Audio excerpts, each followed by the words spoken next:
I did a film in Dearborn about Muslim immigration and Islamic impact in that city in Detroit.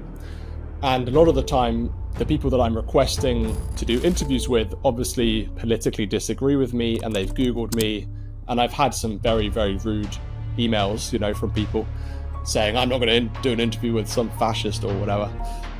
Sometimes that happens, and particularly because of the organizations that I work for, GB News, people perceive it to be as obviously on the right, and people in America, if they do their research, they can get quite uppity about that.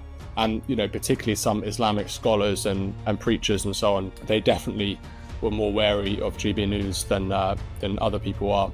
But I do get this thing in America where, because Americans don't really know about British media, sometimes I'm lucky and I'm able to interview people that perhaps people from Fox or people from other conservative media groups here can't interview, just out of sheer ignorance of the people that I'm reaching out to interview. They don't know that it's necessarily going to be more confrontational than they expect. So I've done some very confrontational interviews with people here in the States, mostly with these Islamic imams and scholars and preachers in Dearborn. So that was a really interesting film to make last year.